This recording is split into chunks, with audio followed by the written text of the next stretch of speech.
Hello internet viewers, I'm the Fairly Odd Gamer. It's getting close to Halloween, and you know what that means.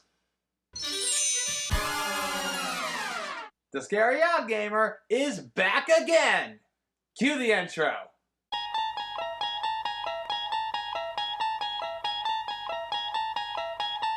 You open this console with the key of the controller. Beyond it is a video game. A game with music. A game with graphics. And a game to play. You find yourself in October where games start to become more terrifying. You just now encountered the Scary Odd Gamer.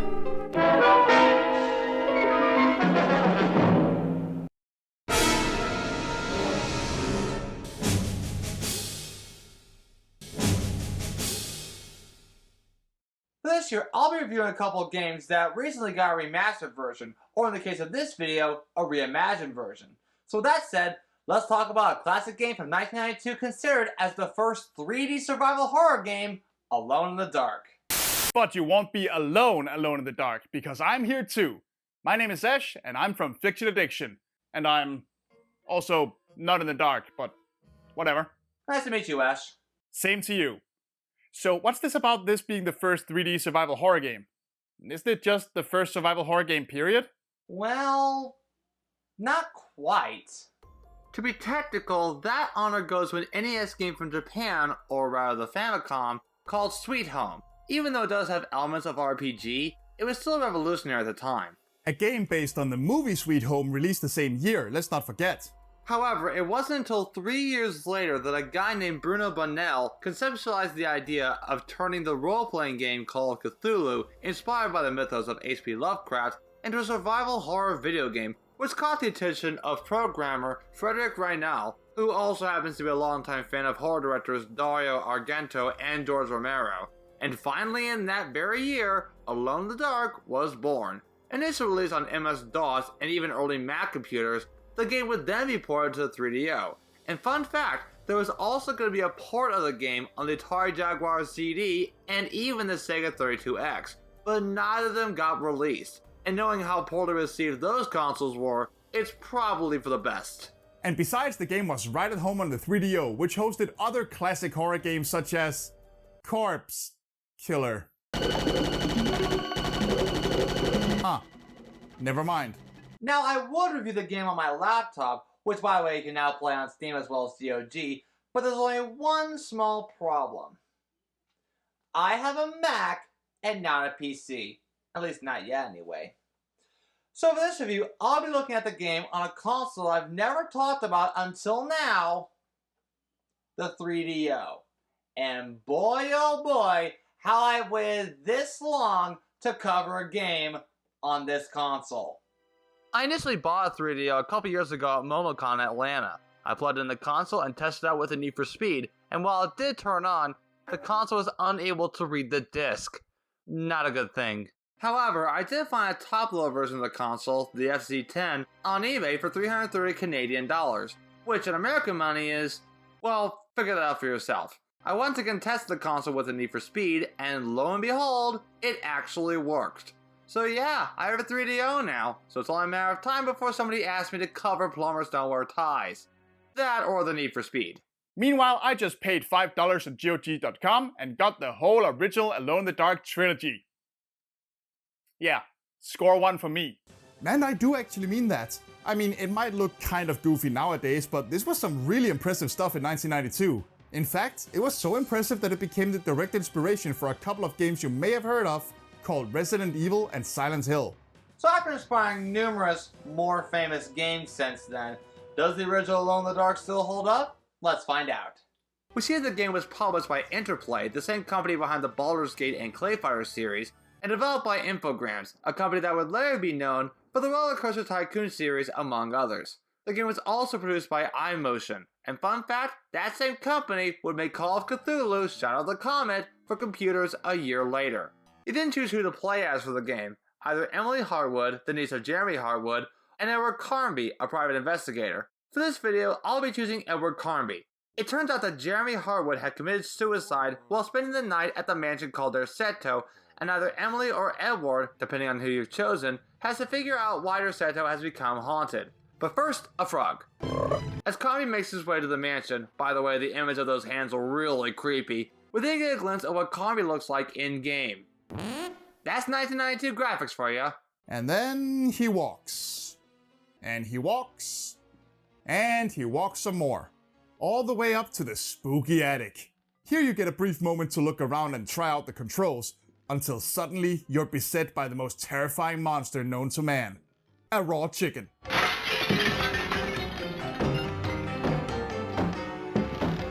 Whew! Talk about fast food delivery. They didn't even bother cooking the darn thing. Which reminds me.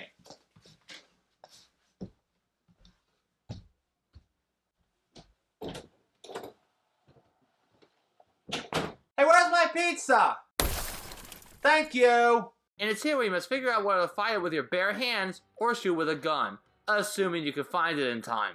But even if you defeat the zombie chicken, a zombie then shows up. But is finding the zombie really required at this point? Well, no. In Emily's story, there's a subliminal message in the game telling you to push the cabinet in front of the window to prevent said chicken from getting inside. Then you could also push the chest by the trap door to prevent the zombie from getting in as well. And how do you do that, you may ask? In the items menu, you can have Kami perform actions like fighting, pushing objects, and searching for any new objects, like a letter hidden behind the piano. Control-wise, it's pretty iffy. Well, in the 3DO version. You can move with a control pad, but you mainly move forward by pressing up. You can also move backwards by pressing down, and pressing left and right lets you turn left and right. But to make things easier, holding C allows your character to run, which you'll be doing for almost the entire game. Primitive tank controls, everyone. Finally, holding the A button lets you perform the action you chose in the items menu. Yeah, we got the same tank controls in the PC version as well. For the most part, it works, even if it is a little slow. It's really more the item menu and combat that's weird and cumbersome. When it comes to physical attacks, kicking is your best option. And though you can shoot at enemies with a gun, you just need to be lucky if it hits your target. Look, I know it's 1992, but wouldn't it be possible to add some sort of targeting system? You know, to make your shots more accurate?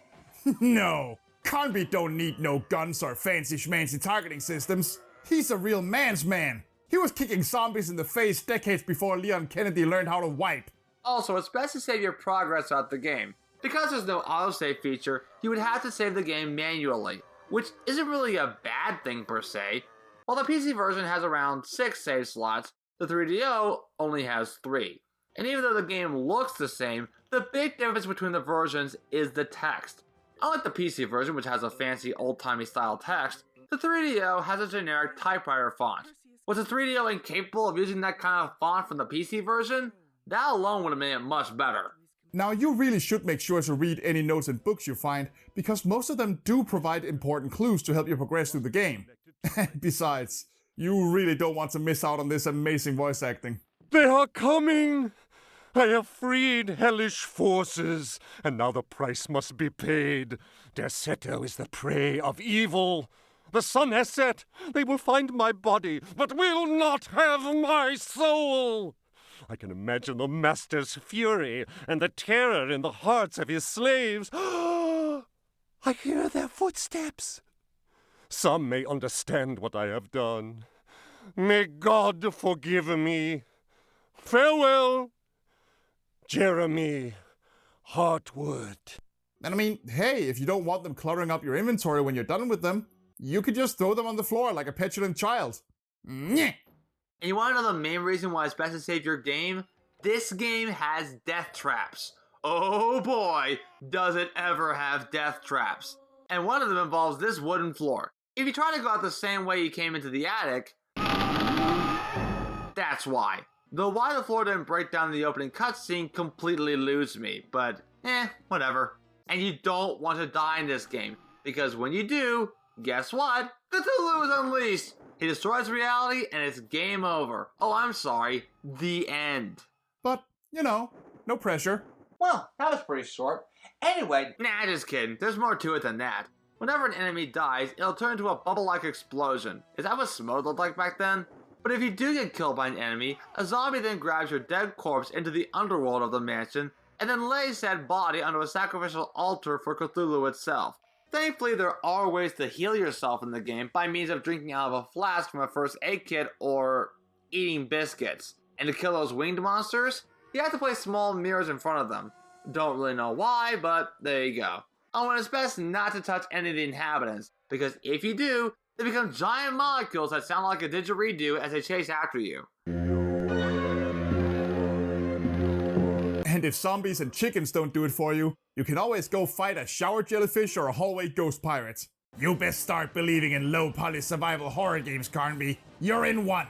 Avast, ye scurvy landlubber! We must fight with swords to determine our fates. Now, there will be certain times where you are quite literally alone in the dark.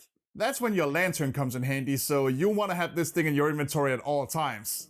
After defeating a living suit of armor with a statuette, you can even distract the zombies with a pot of soup. If it's made from human flesh, it'd make more sense. Oh, and apparently pouring water onto cigars makes the smoke go away. And if you don't cover the Indian painting with the Indian cover in the beginning of the game, the painting will throw axes at you. But even then, another Indian painting shoots arrows at you. But it's okay because you can stop the curse with your own arrows. Anyway, you make your way to the library where you'll find the last person who tried the Grimace milkshake at McDonald's. It's also home to another death trap inside the secret room. Oh, and remember what Ash mentioned earlier about reading every book? Well, make sure you don't read the one called Mysteries of the Worm, otherwise this happens. The Page Master. And let's not forget the ballroom in which you have to make the spirits dance by placing onto the gramophone Camille Saint-Saëns' Danse Macabre. Join me in the dance of death. Eventually, it leads to the final area of the game, the underrealm of the mansion. This is where things start getting downright Lovecraftian. You see, it turns out that the mansion was originally built by a man named Ezekiel Prext, who used dark magic to extend his life and amass power and riches, and who then somehow got turned into a tree for his troubles along the way. Yeah, black magic is kind of a jerk like that sometimes. Fun fact, that very Ezekiel Prext was the ghost pirate that Carby fought in the hallway beforehand. Just thought I pointed out. Wait, hold on. So, there are two Ezekiels? Not necessarily. In life, he was a pirate known as Ezek the Bloodthirsty, captain of the ship Astarte. However, when Ezekiel, now known as Elijah Pickford, died, his servants decided to split his soul from the body, hence why he's now a tree. And right now, the soul of Pickford is looking for a new host. First he went for Jeremy, who killed himself to keep it from happening, and now he wants Carnby, or Emily depending on whom you're playing as. And this is why we read the notes, people, because God knows I wouldn't have picked up on any of this just playing the game as it is. Anyway, the final area involves a cavalcade of horror pop culture monsters, like this graboid, some creatures from the Black Lagoon, and whatever the heck this monstrosity is. And then there's the platforming area, where you have to drop across pillars without falling into the water. Oh, excuse me, I believe you mean the choosing jump from the action menu and awkwardly trying to line up between these pillars area. Yeah, prepare to fall. A lot. Jump, jump, jump, everybody jump, jump, jump, everybody jump. Segments like these are why save scumming is your friend. And yes, falling is going to be a problem. If you do fall, and trust me you will, you won't be able to use your matchbox or any cartridges for your gun because, well, they're wet. And that's going to make dealing with monsters more annoying than it already needs to be. After venturing through a dark labyrinth, it's here where Carnby reaches the tree that holds the soul of Pickford. And believe it or not, this is the final boss of the game. It shoots fireballs that can damage other monsters as well as yourself. But here's how you defeat said boss. After placing the talisman onto the sacrificial altar, which stops the tree from throwing fireballs, you have to throw your lit oil lamp at the tree and watch it, as a certain maverick would say, Burn, burn, burn to the ground. and leave the mansion! At your own pace. Like I said, no pressure. Eventually you escape the haunted mansion. Hooray! As he makes his way back home, only to find that the driver is a spooky, scary skeleton. I mean, I did see a skeleton drive a cab once, so really anything goes. Alone in the Dark, with ending written by special guest writer R.L. Stine. And that concludes the original version of Alone in the Dark. But we're not done yet. As I mentioned before, the game had a reimagined version released last year for modern consoles. For this review, I'll be using the version on another console that I haven't mentioned until now. If you haven't guessed yet, I'm playing the new version of Alone in the Dark for the PS5. But how does this compare to the original game? Let's find out. Well, well, well, what have we here? A disclaimer, huh? Ooh, I'm really scared. No, cut the music! Not entirely. Could you play me more fitting music, please? Thank you. The following game you're about to see is rated M for mature. Now I'm part of a group that brings love and happiness to families young and old, and not by my scares. So if you're not keen on graphic violence or cursing of any kind, we humbly advise you to watch any of Gamer's other videos. Or since we are really close, perhaps you can get ready for Halloween night. Go trick-or-treating or even start a Halloween party. Now with that out of the way, let's enjoy the game. We see that the game was published by THQ Nordic and was developed by Pieces Interactive. However, due to the game failing to meet sales expectations, Pieces Interactive would get shut down 3 months after the game's release. Well, that's not good now, is it? Like the original game, this version starts off with a frog. However, in this version... Well, now that's 3 things a crocodile has consumed. Captain Hook's hand, a clock, and now this frog. Jeez, imagine what the alarm would sound like.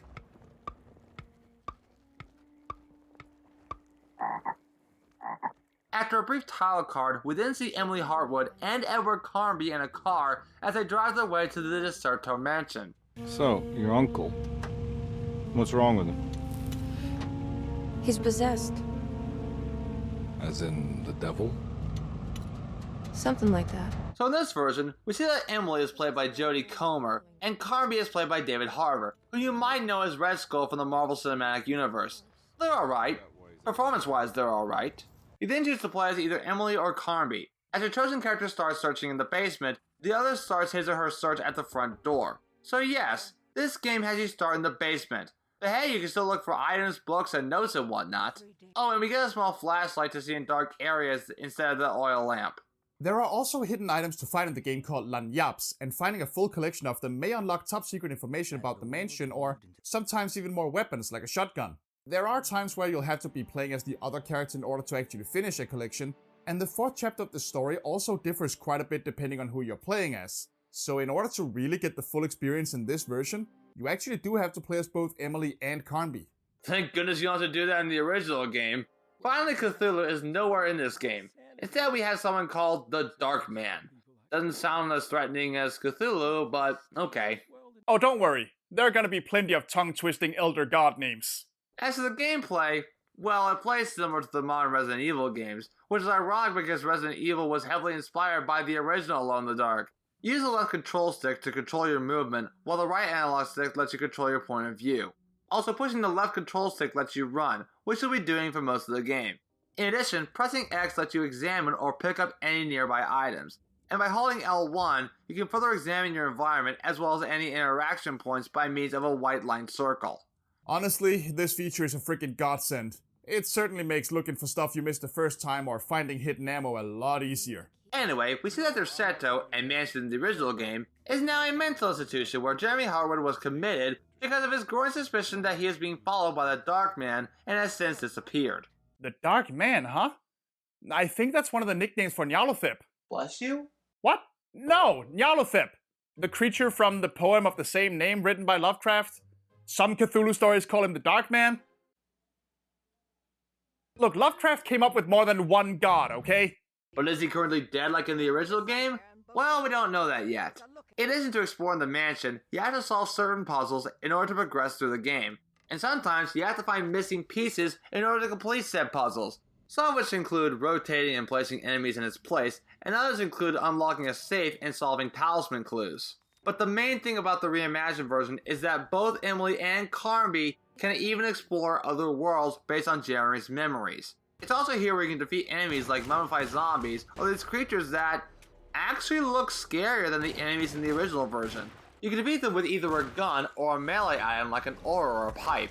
However, my favorite weapon to use is a machine gun. It's always fun to rapid fire on enemies. However, there's only one way you can heal yourself in this version. By pressing up on the control pad, you can have Emily or Carnby take a drink from their flask to replenish some health. Ah, good old reliable alcoholism saves the day yet again. Man, this really is the 1930s. And yes, this game has a health meter. Lose all your health and you're dead.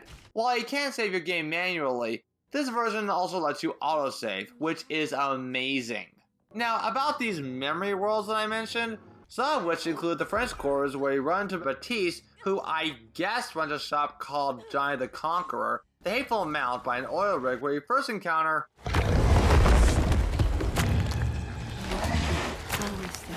I don't know! I'm too scared to look!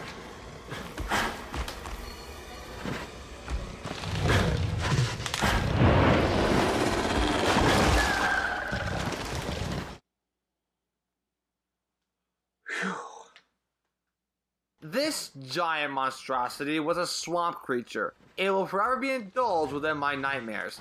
But she also finds Mrs. Marcus, another Deserto patient. In addition, there's the chapel where you have to find a trio of medallions, and it's also here where you first see Jeremy. Oh, and this guy shows up. I don't know who he is, but he looks like the Phantom of the Opera had he been an Egyptian pharaoh. But not like the one from Joseph and the Amazing Technicolor Dreamcoat. Also, solving a constellation puzzle will have the talisman automatically set the code to said number. As a result, it will grant you access to the convent of Torola. Chapter 3 starts with a meeting with Juan at the Courtyard Center, which then leads to a visit to the library. So in the library, hopefully not infested by poison ivy, you have to grab a cross from the statue's socket. And it's here where we find out that the guy we previously saw with Jeremy was the Dark Man. Anyway, getting in close contact with the Dark Man will lead to instant death. And don't try to shoot him. Like, take my word on this, just don't.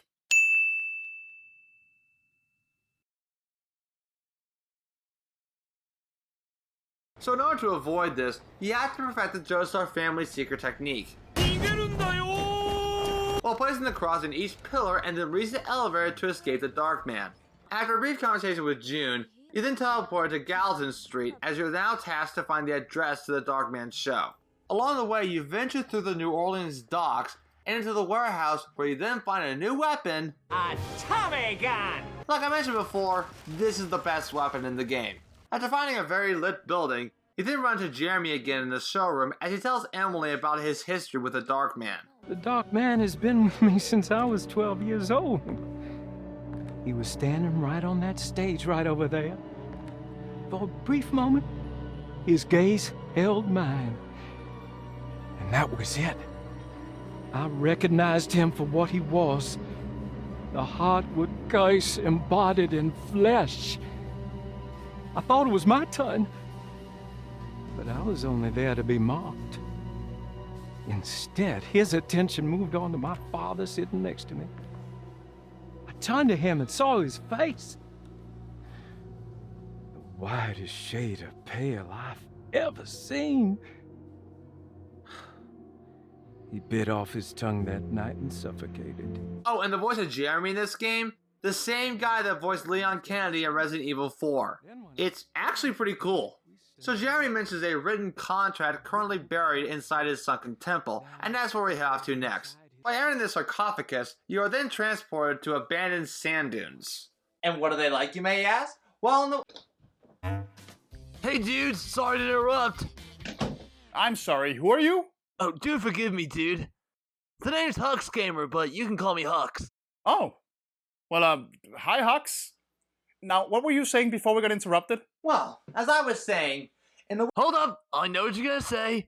In the words of Anakin Skywalker... It's coarse and rough and irritating. And it gets everywhere. I see. Anyway, hey Hux, what's going on? Nothing much, dude. Though I wouldn't trust the sand dunes if I were you. Trust me, I thought it was a beach at first. Only to not find any water or waves nearby. Will do. Thanks, Hux. No problem. Anyway, I should go back to playing RoboStar from my phone. That's another game from Pieces of Entertainment, by the way. Later, dudes!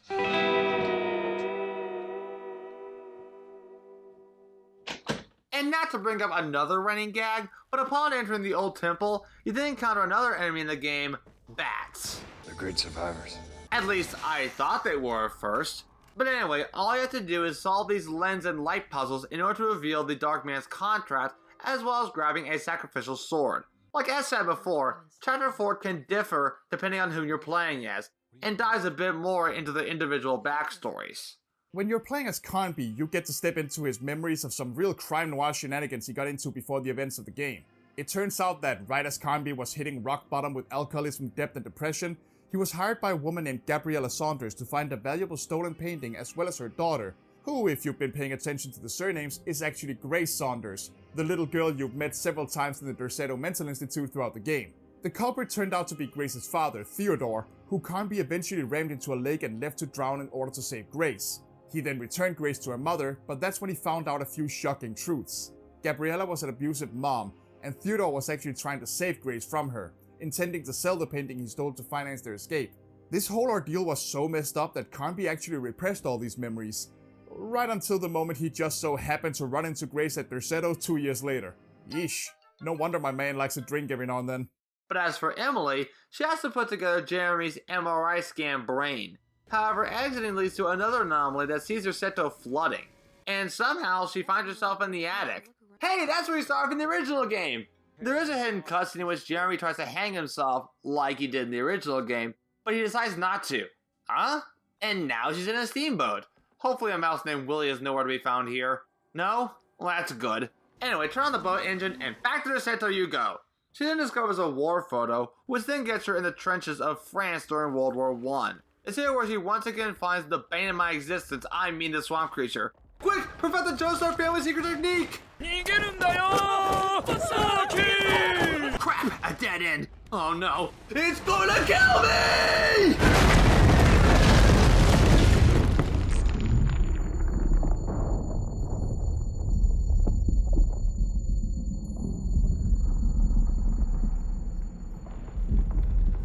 Phew.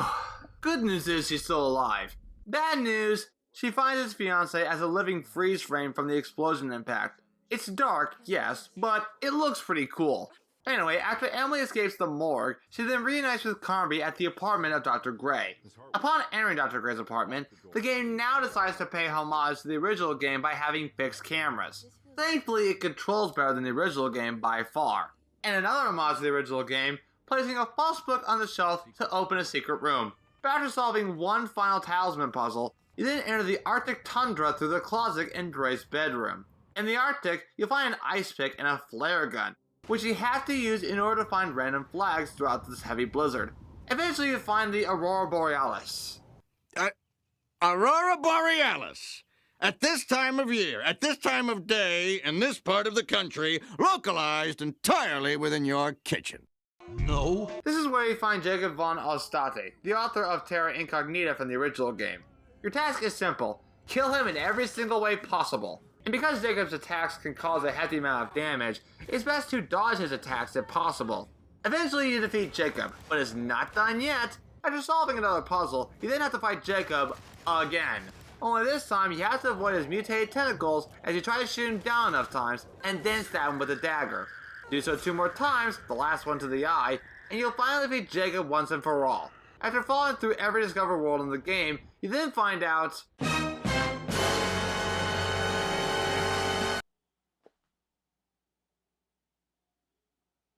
What?! So Emily stabbed her own uncle in the eye? Has she gone mad or completely insane? I mean, yeah, probably. The Great Old Ones love to do that to people. This then leads to another confrontation with the Dark Man, and this is where we find out the real reason why he's been chasing Emily, or Conby, depending on who you're playing as. You're in my head now. In that case, I hope you enjoy your stay. Emily, stop! Don't worry, we got you.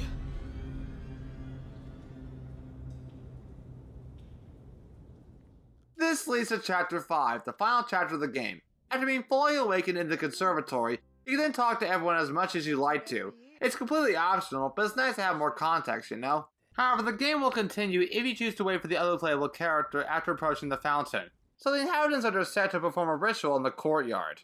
Hell, there praises in abundance to the black goat of the woods.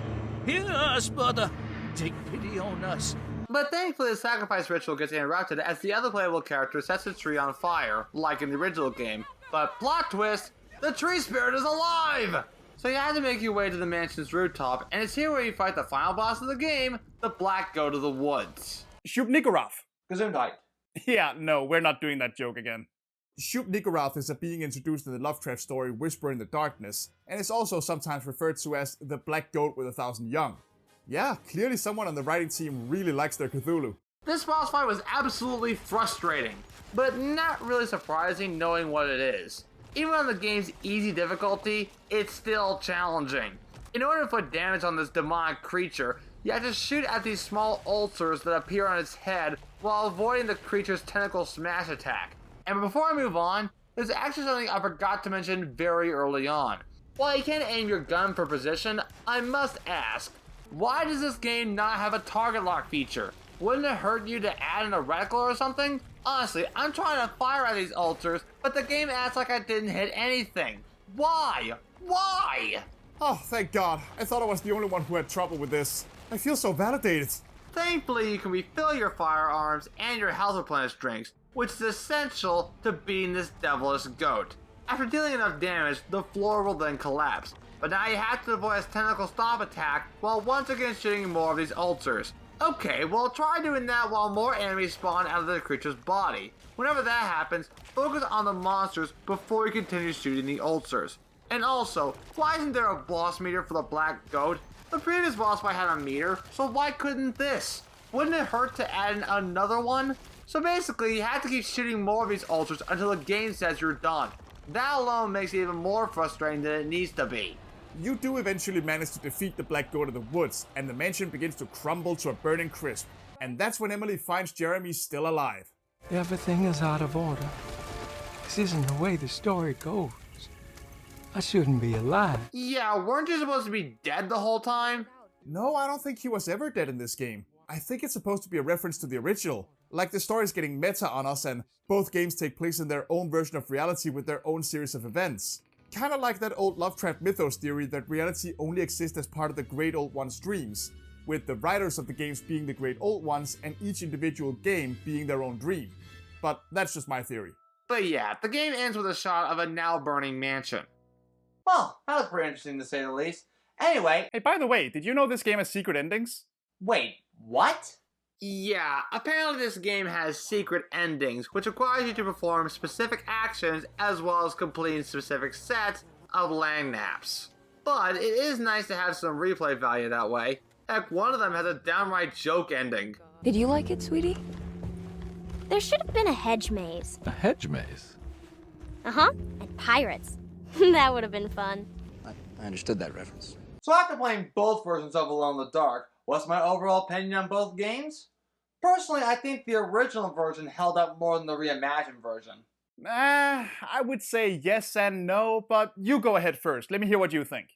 The original Alone in the Dark, while clunky nowadays, still holds up in my personal opinion. And yeah, I know that we're spoiled by the likes of Resident Evil or Silent Hill, but despite all of this, none of these games would have existed without the original Alone in the Dark. It is a part of gaming history, and for good reason. Whether it's on a computer or a console like the 3DO, the overall game is pretty good. And I feel like once you play the game enough times, I think you'll have a better understanding of what to do. As for the recent version, well, what can I say about it?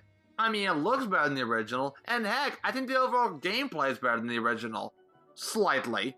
My only gripe about this version is the overall plot and how it's handled. With the original version, I can easily understand the plot and I know what the overall objective is. I thought the plot in the reimagined version is all over the place, which makes it more difficult to understand. I also get they were trying to add in some Easter eggs from the original game. I mean, for the most part, the Easter eggs they put in are actually pretty clever. I'm glad the developers put their heart and soul into this version. I just think it wasn't executed very well. As for the music, I still think the original game has more memorable music tracks than the new version. I definitely enjoy the fighting music and the music that plays whenever you encounter an enemy. Those really stand out to me a lot. Okay, yeah, those are fair points, and I do agree with most of them, but let me just add something. Yes, it is true that the original Alone in the Dark walked so the more well-known games of today could run, and that deserves attention and recognition for sure.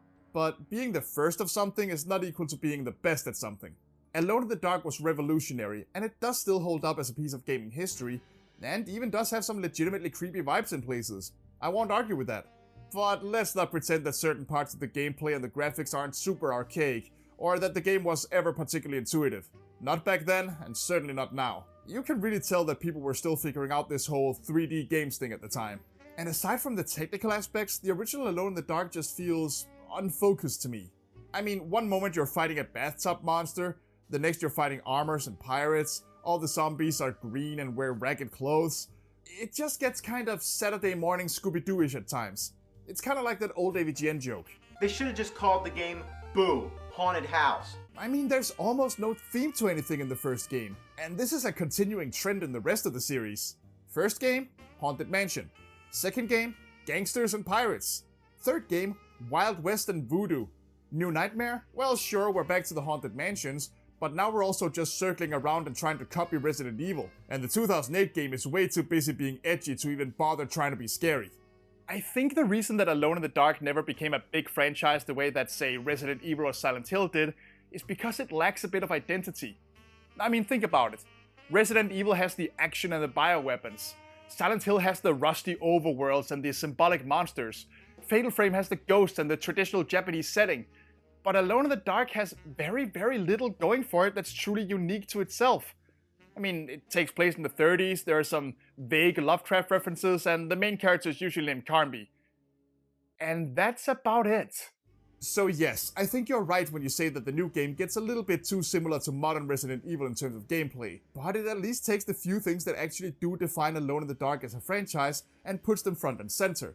The way that the story gets a bit surreal at times really feels well in line with the Lovecraft influences to me, and it even ties everything together with the voodoo aspects of later games in the original trilogy. Plus, every character's dialogue has this distinct 1930s flair to it that I can't help but love. So if you ask me, Alone in the Dark 2024 actually nails a lot of things when it comes to presentation. It's just a bit of a shame that, yet again, an Alone in the Dark game has become a little bit too similar to the things the series inspired in the first place. You should absolutely play the original Alone in the Dark if you like survival horror and you're curious about the genre's history. And, you know, there are still parts of it that are pretty dang great. But while the story in the new game isn't exactly perfect by any means, I do think they did a very, very good job reimagining it and using what they had handy to create a really cool narrative. So, I don't know, agree to disagree on the plot, I guess. And with that, we finally managed to review both the old and new versions of Alone in the Dark. Except the 2008 version, that is. But let us know in the comments which of the games you prefer. And thanks, Ash, for helping me out. You're welcome, gamer. I'm the Scary OddGamer, and our fun has just begun. We still got one more game to cover on Halloween night. Oh, wait a minute. It is Halloween night. Well, darn it. In the meantime, I wish you all good luck for the rest of your day or night, wherever you are. Take care, everyone.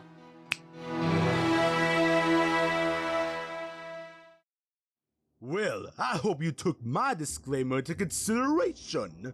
Now, here's another thing to consider. Supporting the gamer either on Patreon or YouTube, like Luke Jeffers, Scarlet the Hedgehog, Johnny Gallagher, and Big Money 2112. I like that name, by the way. All our good intentions aside.